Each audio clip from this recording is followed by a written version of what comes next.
Hello Pop-Tarts, this is another episode of Rambling Witch, and in this episode I'm going to talk about something that is so exciting. It lights my heart up every time I think of it, and that is using the tool of tarot in magic.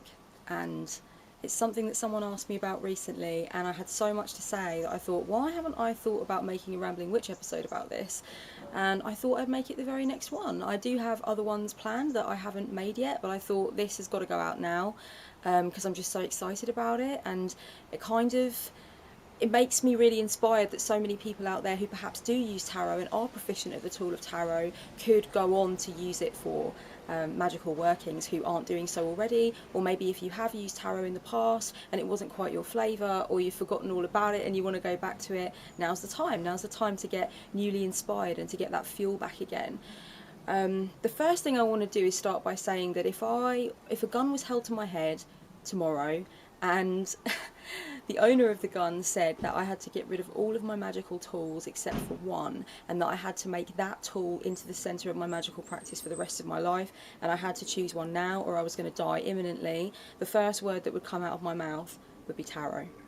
First thing, because really I use a lot of tools and images of gods and goddesses and idols and archetypes, and I use creative visualization and all of that kind of stuff, and I think about my life and what I want to change about myself and the lessons that I want to learn, the things I want to release, the things I want to receive, and all of that is bound up in the tool of tarot. It's all there. It is an all-encompassing holistic system, as I know I've said many times before, and so it would definitely be the winner for me. I would definitely choose tarot, and I feel like tarot just involves everything that I might possibly need to do a powerful magical working, or indeed to communicate with my goddess, my matron goddess, other goddesses, my higher self, and all the rest of that shizzle McNizzle. So it's definitely what I would use, and it's a very strong contender to be the centre of anybody's practice. And in fact, I really believe I could also strip back from my practice if I needed to, which fortunately I don't, because I do like variety. But I think if I had to, I could strip back all archetypes, all representations of gods, goddesses, etc., and work simply with tarot, because I genuinely feel that tarot contains it all. You know, I believe my matron is in tarot. I believe gods and goddesses of love are in tarot. I believe every idol, every rock star, every sinner, every saviour, every saint is all in here if you just use a little bit of your imagination and you learn to be flexible with your interpretations of the archetypes and understand the true depth of each archetype. So that would be the first thing that I would say about tarot. It's so giving and nourishing and is a very useful tool. I suppose one of the most widely used and common ways to use tarot is to set intentions and to think about what you want to bring in and what you want to release, and that kind of thing. So, you know, sometimes once a month on the full moon or the new moon, witches will think about what they want to release or receive, and in sacred space will use tarot to represent those things. Sometimes this will also involve creative visualization, and I'll show you a little bit of how that works later in the video, but essentially it's really about, you know, kind of imagining that the card that represents your difficulty is really like enhanced with your difficulty, it's filled with your difficulty, you can really relate to that card as your difficulty, and then the card that you're using to represent the result, the solution, the thing that you want, you can really invest hope and faith and empowerment in that card and really see that card as the thing that you want to bring in. And then kind of you can use movements, again I'll show you this later, to kind of enhance the creative visualization as well. You can channel the energy of a tarot card, and I would definitely recommend doing that in sacred space, and I have done that many times. I have a video about that you can watch below. I'll put it in the doobly-doo for you. And normally with channeling the energy of a card, what I will do is sit at my altar and do that on the day that I know that I'm going to need the energy and the empowerment of that card. Sometimes I just need to be the emperor, and I just know that I need to get up and kick ass and take names. So I'll put the emperor on my altar, set sacred space up, and I will just connect with him, and I'll really draw his archetypal energies into me and really take from him what I need to know and ask him for his wisdom. And that's so effective, so helpful, and really actually it's a magical experience, and if you haven't done it I truly recommend it.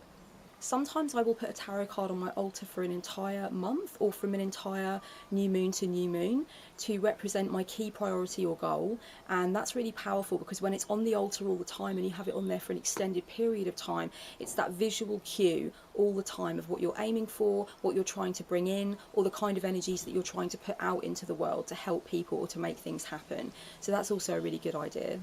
These are just the ways that I use the cards, and there are going to be many other ideas and many other kind of wonderful inspirations spinning out there in kind of the witchy world, and I would love it if you would share your ideas below, because I don't want Rambling Witch to become too instructional or too much of a kind of structured thing. I would rather ramble. Actually, I feel like this video is less rambly because I can't sit down today because it's so wet out here and there is no light in the house, so I kind of feel a little bit like proper because I'm stood up and everything, but I do want it to be rambly and I do want it to be as interactive as it possibly can be, and I kind of just want to share what I do and the experiences that I've had with tarot rather than trying to be too instructional. So let me try and relax and get a bit slouchy, get into the rambly mode.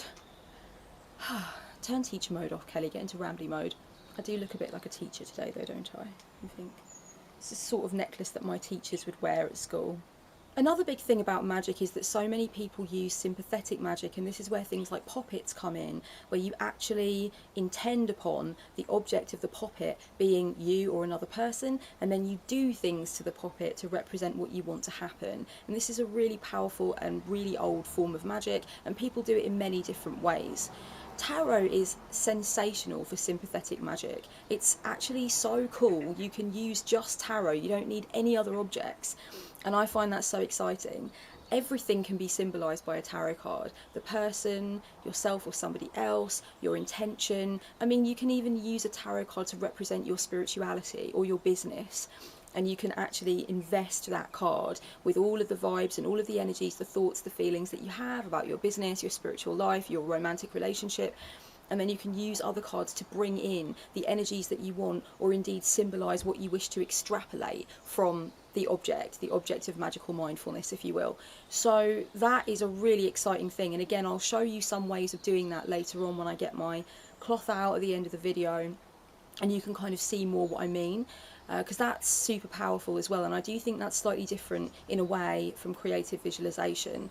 It's just much more physical, and you kind of have to almost be a little bit like a poker game guy, where you kind of move things around and you bring the energies with you or take them away when you move the card away, and it becomes almost like an energetic smorgasbord of stuff that you're doing. And you can make it more simplistic than I do. I suppose perhaps I'm a fan of overcomplicating things to an extent. In my magical practice, I kind of like things to get really hairy and leery, but you can definitely simplify it and make it your own, and keep it more kind of structured if you want to, or really basic if you want to. And if you're like me and you want to just get really flowery, then I actually call my magical practice Blumengemüstert, which is the German word for flowery, because I just think that's such a perfect word. It sounds like what my magical practice is, Blumengemüstert. And I'm already planning out my new altar space, and I'm telling you, it's looking in my head at the moment pretty bloody Blumengemüstert, I must say. It's insane.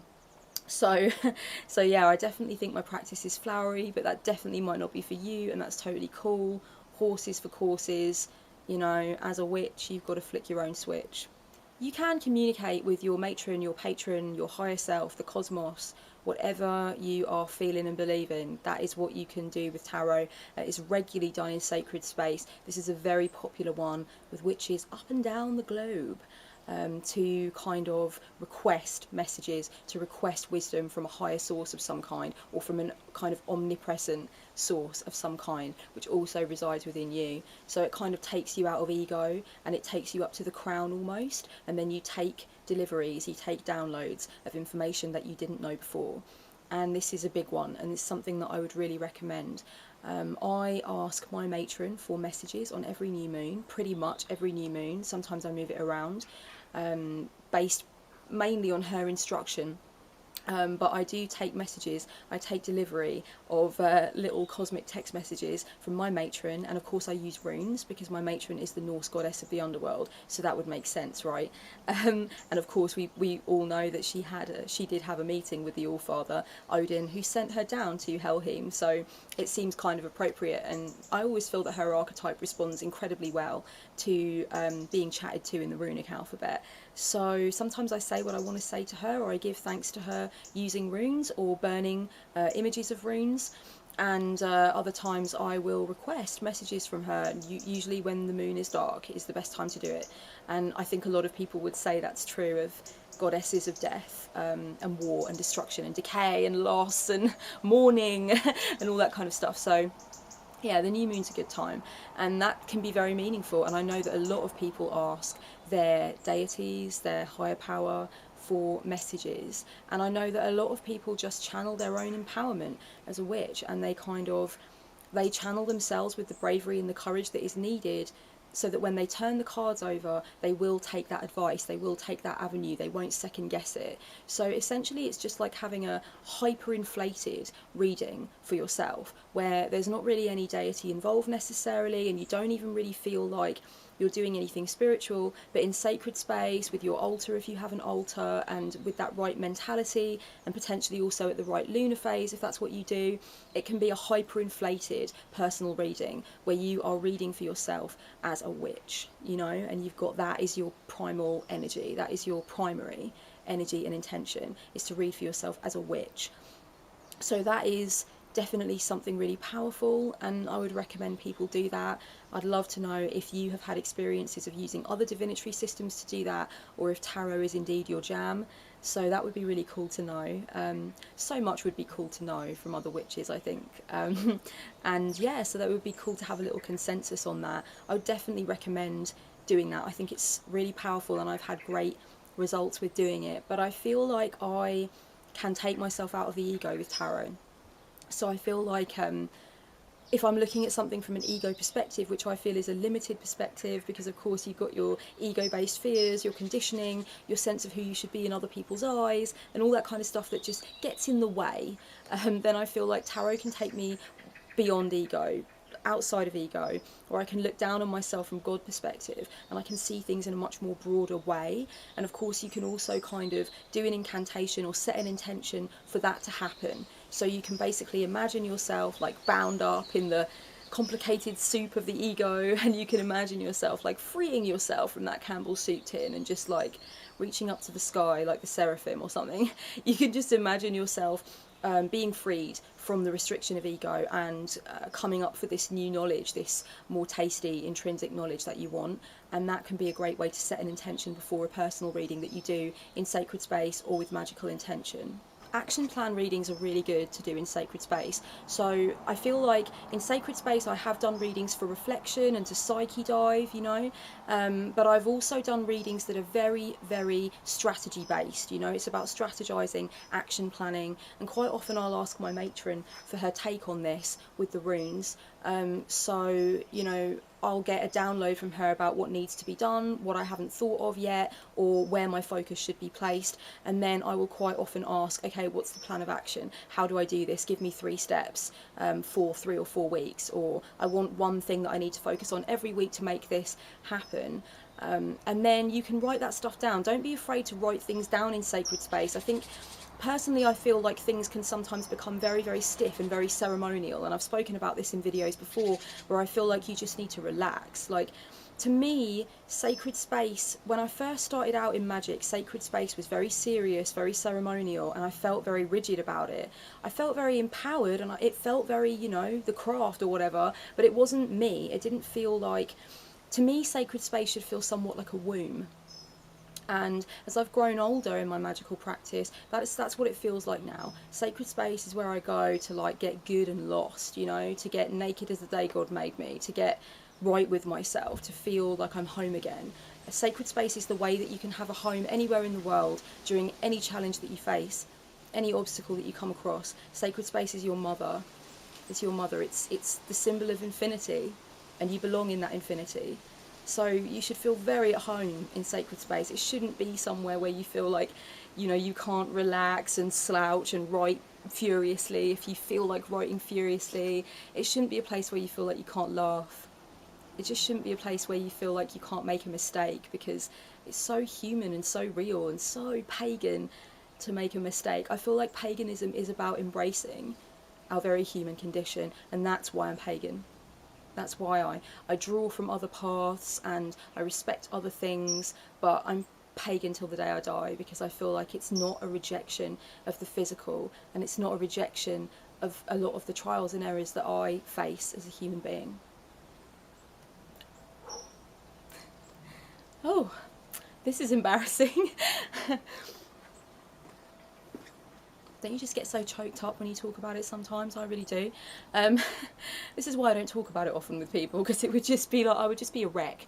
But yeah, it's an embrace. Like my spiritual path feels like an embrace, and sacred space should be the absolute pinnacle of that embrace, you know. It should be where you go right to the heart of the mother, or whatever archetype works for you.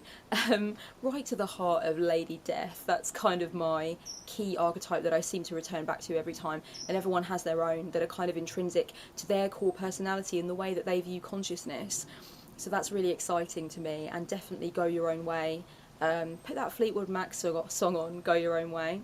Definitely do that, make that happen. Dance around the kitchen thinking that you're going to go your own way, and then carve out a sacred space, grab a pack of these bitches and see what happens. Lots of notes, because I knew I would forget some things, but I can't put my notes out here because everything is very, very wet, because this is England. Okay, cleansing and preparing a deck for magic. If you would like to use a deck that you already own, if it's a deck that you use to read for other people, to read for clients or family members, friends, then I would definitely recommend cleansing it before you use it for magic. And whether or not you follow the energetic model or the psychological model doesn't really matter, because the same thing happens. You free yourself of the idea that that deck has somehow been touched by other people's energies or is giving to other people, you know, like the energy that it has to give and stuff like that. So whether you feel like you need to clear the energies, or whether you feel like you just need to clear your mind of the association, either way, cleanse, cleanse, cleanse. You can do it using smoke, you can do it using sound, you can do it using crystals, you can charge in the light of the full moon. Every witch has their own thing, and that's fine. I charge mine on my altar with specific crystals on top. Of course, you know, like most other witches, in the light of the full moon or in the light of the supermoon, those tarot cards are on the windowsill. The ones that I really feel need charging and replenishing, they're on the windowsill. Like, you know, that's just some things I do that are very similar to what other witches do. Like, I'm not that far out when it comes to cleansing. I really feel like the moon has always done its job and always will. Like, the connection that we feel to it is undeniable, and so really, if it ain't broke, don't fix it. That's my key cleansing technique. I also have a couple of servitors who help me out when I really feel like stuff just has bogged down energy and I need to get rid of it. They're my little energy munchers, my little energy vacuums, and they just take it all away, you know. They munch through it like a box of Quality Street, and then I can just get on with what I'm doing. So I also have servitors that I call forth if need be. You can consecrate a deck, you can prepare it for magic by speaking over it, by placing your hand over it, by telling it lovingly that you want to work with it as a magical tool, that will now be its intention, that it is cleared and released of all former energetic influences and fingerprints, and that now, you know, it's going to be given to the altar as a sacrifice for your spiritual needs. If you feel totally fine without doing these things and you really don't think it's necessary, then it's not necessary for you. You know, be a magical maverick, don't be afraid, take it by the balls and go with it. I have a deck specifically for magic. I like to use all of the decks that I own to work with clients. I like all of them to be a possibility for clients, so that I can really have as much choice as I possibly can do. So I have another copy of the Rider-Waite deck, which is just under my altar, and it lives in a special cloth, and it's got its own thing, totally got its own energy. And I would definitely suggest that for people who work with clients, or if you're feeling really funny about selecting a deck that you've already used to work with people or help people, then I definitely think it would be worth considering investing in a new deck that you can immediately give to your altar that has no former psychological or energetic fingerprints in your mind. That would definitely be one to think about if budget allows, kind of thing. You can choose to work with a deck that you have never worked with before for magic. something that you get a strong feeling about, or you have a really strong bond with, and you feel like, yeah, definitely I could use this for Magic. Or if you've recently bought a deck and you haven't actively worked with it yet, but you've just been journaling with it or whatever, then maybe it's speaking to you as a magical deck, and maybe you're getting a different kind of feeling about it, and it could become the deck that you use for workings. I chose the Rider-Waite because I've been working with it for a very, very long time, and I feel like it has very strong archetypal images that kind of fit with a lot of the things that I have grown so used to. And I definitely think that other decks are magical, and there's one other deck that I have in mind that could be a strong contender as a magical deck. I will let you all know when I have that deck. Hopefully it will be late this year, early next year, but I'm in the middle of moving at the moment. It's a very, very slow process, so I kind of am not in the market for anything magical at the moment. Plus I really feel like I maxed out my witchy budget this year. I don't normally buy that many things, apart from obvious staples like incense and candles and stuff that one needs.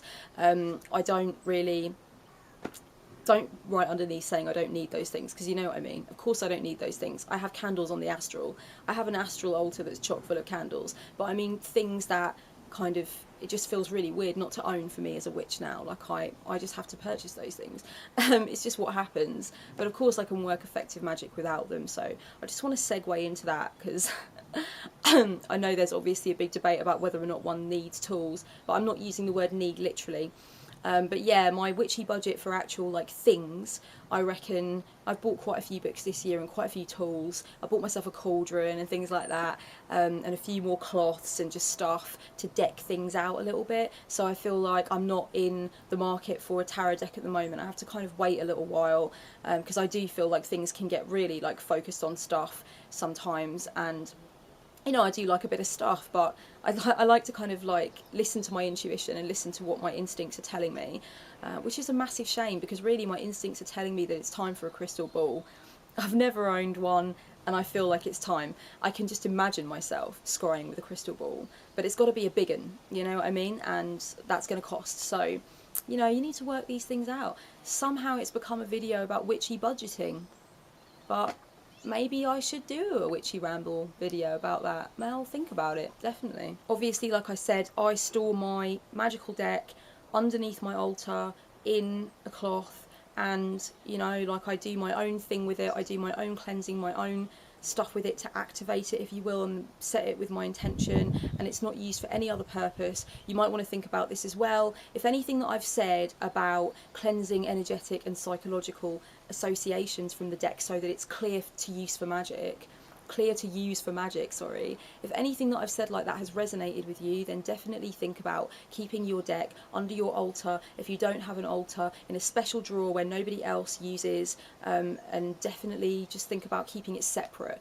so that it's energetically / and or psychologically separate from anything else you're doing with your other decks. Of course, we all know that a lot of intention, a lot of energy, a lot of muck can build up around decks over time, either in your mind or energetically, whatever model you follow. I don't want to talk to you as though you're the same as me, because I flip between models anyway. So yeah, like whatever magical model you use, we all know that decks are definitely worth a good cleanse, and I think most witches would say that's definitely the case. So yeah, I would keep that separate, keep the cleansing separate. You know, if you're going to charge in the light of the full moon, maybe charge it separately, make it special, make it its own thing if possible. This is what I've got for the moment on using tarot as a magical tool. I really hope that this has given you some ideas and some sense of what's possible. Of course, I've only scratched the surface, but I can't really stand up for too long because I have a herniated disc, so I really ought to be kind to my body and go and sit down now in the tragically dark house. We just have no sun, like none, it's ridiculous. But yeah, so that's it for now, and if you want to talk to me one-on-one about your magical practice and how to make it pop and how to really like, hey babes, the birds came to say hello, you did a great video today, well done. If you want to talk to me one-on-one about magic, if you want to get some more ideas about tarot magic, if you want to mix your practice up, if you feel excited by the way that I talk about magic and you'd like to creatively brainstorm with me so that you can become the best magical practitioner that you can be, then I now sell a magical brainstorming session, and you can purchase it and we will do just that over Skype. So that's kind of how it works, and this is something that I'm really excited about because I just really love talking with people about magic and about what they've done and about what's worked and stuff. And during the session, we'll talk about my practice, your practice, we'll brainstorm, we'll kick the football of magical philosophy around a little bit. And if you're feeling restricted, if you're feeling kind of bound up in your practice, or you feel like it's gone dead, then, you know, I have a lot of ideas about how to choose a kind of magic that works with your core personality. And I also feel like the way that we practice magic changes over time as we evolve, and that has to be okay. So maybe you're just a little bit lost on the path right now and you need a signpost, and I'm very, very full of the desire to help other witches to get further and go hard or go home, baby. Go hard or go home. So yeah, pop on over to the shop. I'll leave the link to that specific purchase option in the doobly-doo down below, and let's get chatting about magic if that's what you feel like you could use more of in your life. Just a few things to announce. I do not read my YouTube messages. I just don't. There's a lot of stuff in there from Christians telling me I'm going to hell, and it just kind of gets old. It's very difficult to sift through. I can't navigate to it easily, so I always forget to use it and look at it, and I don't like the way it looks. It's just really hard on the eyes. There's no real differentiation between messages. I don't like it. So if you sent me a YouTube message with questions or business inquiries or a collaboration proposal or anything of the sort, and you want to pop it to me and make sure that I get it, you can send it to my email address, which is now showing on the bottom of the screen, my bright shiny new email address. And if you've sent anything to my old email address lately, then you should have gotten an autoresponder that tells you that I have a shiny new email address. But if you didn't get one, then here is the shiny new email address. So hopefully that's helpful. I can't guarantee replies all of the time to requests for shout outs on my channel. I get quite a few of them. If I know your channel and I watch your content and I feel confident in what you do, I will shout you out. So maybe the best thing to do if you want me to do that is to make yourself known to me by commenting to me or something like that, you know, like a more natural way of introducing yourself would be good for me. And yeah, I don't really always respond to book recommendations. I get a lot of requests for book recommendations. I'm trying to put a blog post together which kind of correlates the key things that I think it would be really beneficial to read about certain stuff, and I'm trying to kind of slowly amalgamate that and put it out, because I do get a lot of requests for book recommendations, which is ironic because I've barely had time to read at all this year, but that's how it goes when you have a lot going on in life. So yeah, you know, I can't always respond to everything, but normally if I get a question that comes along quite regularly, I write it down in my nifty little file of facts, and I think about either making a blog post that addresses it or making a video that addresses it. I do respond to a lot of people though, I assure you. I don't just leave emails just sitting there. I respond to as many people as I can in the time that physics and consensus reality allows me and affords me. I've been very quiet on this channel because there's a lot of stuff going on in my life right now, and I'm in the middle of manifesting some serious shizzle, so I'm very infrequent with the videos. If you miss me and you want to find out what I'm doing, you want to see something from me, I am on Instagram, I am on Twitter, I am on Facebook. I do occasionally upload audio files onto SoundCloud and things like that. So, you know, go into the doobly-doo, grab my links if you haven't already, and come and party with me in other cyber places. Last year I did some blog posts for Global Entrepreneurship Week, and I feel like it went really well, and I feel like a lot of people got a lot from it. I'm going to be blogging again for Global Entrepreneurship Week, and I'm hoping also to put some Wonder Worker content out on SoundCloud. The SoundCloud audio files that are entitled Wonder Worker Biz Riff at the beginning, they are where I talk about spiritual business, magical business, alternative business, heart-centered business that's fueled by your passion, and how to navigate the very kind of like hyper masculine, hyper kind of like yang energy feelings that we sometimes get in business, and how to circumnavigate them so that you can really find your flow in business and make some money in the process. So I'm going to be putting out things for Global Entrepreneurship Week. It runs from November 16th to November 23rd, so keep your eye on the blog and on SoundCloud, and I'll do a little bit of that kind of thing. I don't really want to bring Wonder Worker onto the channel just yet, because I feel like I want to focus more on the other kind of sporadic series that I do, and there's a big bunch of ideas building up inside of me because I really haven't had a lot of time to do videos in the latter half of this year. So I do have a backlog of videos that I want to do, so I don't want to add anything else into the mix, but I really feel like the Wonder Worker SoundCloud audio files work so well, because I know that a lot of people who have a spiritual business as a side hustle or have a spiritual business as their main gig you're always doing a couple of things at once, right? There's always so much that you've got to fit in, so it's really nice to be able to download Wonder Worker and listen to it when you're having a walk, when you're in the bath, when you're doing chores. So I feel like it's actually more generous to give the Wonder Worker advice as SoundCloud audio files, because it's so accessible. You can just download it and listen, or have it on your laptop while you're making a meal. So I kind of feel like entrepreneurs probably get a lot more out of that. So that's how I do it. But yeah, I have some ideas that are different maybe from the normal stuff you'd find in mainstream business advice. So if you feel like that would suit you and you want to run a side hustle, or you do run a side hustle or a main gig, come and see me on SoundCloud and on the blog, and I'll give you some pearls of what I hopefully believe will be wisdom. That's all for now. That's all the updates that I have. I'm going to take you inside the very dark house now and just give you a couple of examples of what I mean when I talk about like using creative visualization and using tarot magic. Okay, so just to give you some ideas of the way that you can use movement and put that into your magical workings, let's try something like this. Let's say that you feel really trapped in your current job and you keep telling yourself that, you know, you can't get out there and do what you want to do, or take another trajectory, enter another industry. Let's say that you choose the Eight of Swords to symbolise yourself. And then let's say that you then want to summon in a kind of inspirational change, something that comes from deep within you that helps you to see your potential. And so maybe you would go for the Star, and you could, as you're imagining leaving the current situation that you're in and actually freeing yourself up to shine your light, you can slowly move the Star down towards the card that represents you, and then you can cover it over, you know, and then you can whisper over it, you can do an incantation over it, you can pass crystals or smoke over it to kind of set it, and imagine that that is kind of the energetic transmutation occurring.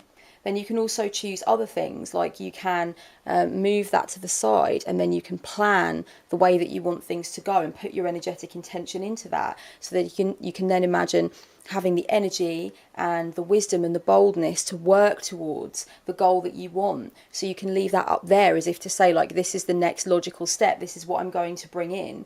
And then you can even select a card to represent how you want to feel in the end overall about yourself, about your prospects in life, and about taking on the world. You can ask your deities questions with cards. If you want to ask your deity what thing you should choose, if you have a number of options and you feel baffled, then you could choose something like the Seven of Cups. This is a firm favourite for me when it comes to like the aspect of choice. And you can kind of explain, using that sort of visual cue, that you need an answer about which kind of choice to make, which road to take. And you don't need to draw the answering card straight away either. You can charge that card with your intention to know the answer for like a week at your altar or in your magical space or whatever.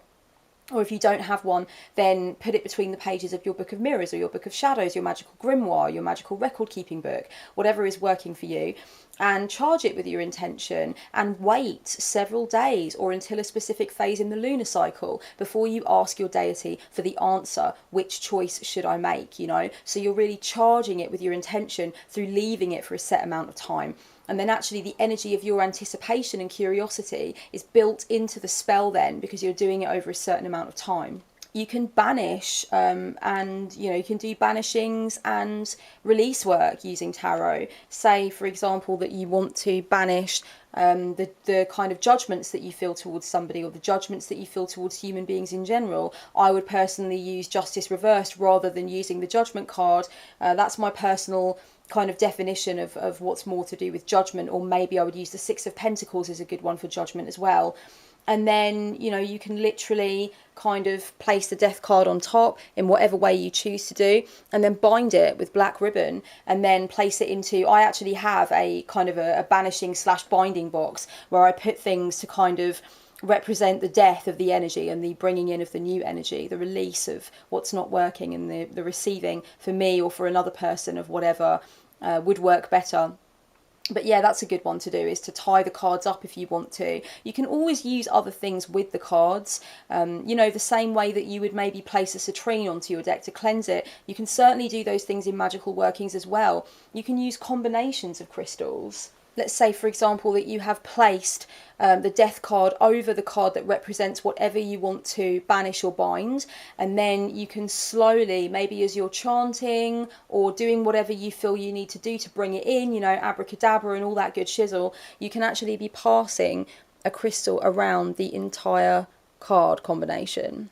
And as you're doing that, you're imagining either binding the energy up or releasing it outwards. You know, so these are all things that you can do and think about. You can totally use crystals and candles and things like that, but of course you can also just use the power of your imagination, and tarot will be all the tool that you need.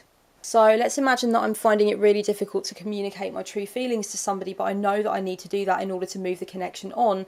So I would choose the Three of Swords potentially to represent my feeling of my throat chakra being blocked up and of feeling like I can't speak. And I will actually usually do some throat chakra work at times like that. So I'll really feel how I feel in my throat chakra and send loving intention to my throat chakra.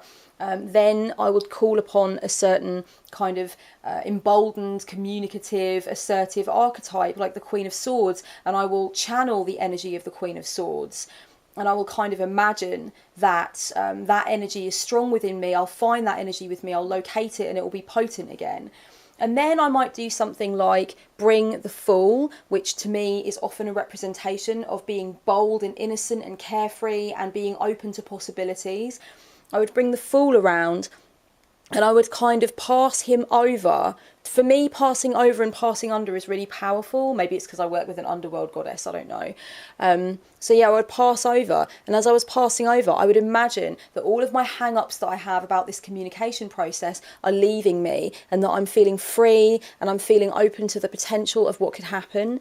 And then I will slowly bring the card down to here, and then maybe I might even slowly place everything so that it's like that, and then I might leave the Fool on my altar until I feel like the working is complete. I'll leave it to charge, or I'll leave it to remind me of my intention. You know, movement can be a really cool thing. You can also just use so many cards. You know, if you really want to map out a situation and then send your magical intention around it, you can map out, you know, the psyche of a person and the psyche of you, or the spirit of the situation, or the spirit of the difficulty. You know, you can like make it neat, or you can cluster it up. You can do all manner of different things with it to kind of show yourself a map of what is going on. You know, map it out on an altar cloth or on a large cloth on the floor, so you can really see what needs to be done. And then you can select a card to represent your magical power, your ability to make things happen. And you can just pass it over everything and imagine that all of those loose ends are just being tied up by your image of yourself as somebody who can manifest, somebody who can make change occur. So these are just a few ideas, and you really need to experiment with your own, be free, be loving of the magical act, and explore and see where you can go with it. And hopefully these ideas have been good for you. But you know, if you want one-on-one tuition, don't forget the magical brainstorming session is now there, and I'm very, very pleased to offer it. And until next time, guys, very, very much love and blessed be. I just want to show you one more thing that I think might be useful if you are wanting to kind of banish or release things from your life, problems that you have, obstacles that are in the way, old conditioning, programming that really isn't serving you. I like to use this, and I think of it somewhat like a pin cushion. So I imagine that this, let's say for example that you really struggle with money, with finances, and you seem to find like things just always come up for you where nothing comes together, you can't seem to save anything, you have a really bad attitude about money, but you do know that somewhere deep down inside you, you hold the archetype of the King of Pentacles. You can be empowered with money, you can make it work for you, you can save, or whatever it is. And what I like to do is I like to put the archetype that is hidden in me in the centre, the one that I'm finding it difficult to get in touch with, the powers that I don't feel are available to me. I put that in the centre and I really bond or connect with that. And I imagine bringing that up to the surface of my psyche and actually being able to use it. As I do that, I am actually pulling out these pins, if you like, that are obstructing me. So let's imagine that this is bad habits with money. spending unwisely, that kind of thing. Let's imagine that this is scarcity mindset. This is kind of like, you know, the idea that you always feel poor, and so you kind of like repeat that reality over and over again. Let's imagine that this is your conditioning and programming from childhood. If you know that you didn't pick up very good financial habits during your upbringing, then let's imagine that you're taking that away. And let's imagine that this is your anxiety about money. And we're imagining, as we're pulling that pin out, if you like, that we're releasing that. And so we're releasing all of these things. And then you could pass the death card over each one of them, or whatever you personally want to do. I don't want to kind of like inundate you with ideas, but this pincushion one has been really useful for me before, because not only does it help me to feel that sense of release and to feel like I've passed my magical intention towards that sense of belief, but it also helps me to clarify what my problems are with an issue. And this is just an example, but I have many times felt that in choosing which pins to place into like the central card, I have clarified my own issues, and that is awesome. I love to be able to do that, because for me, you know, magic is, if you're not sorting out your own shit but you're doing a lot of magic, then I personally feel there's a missing link.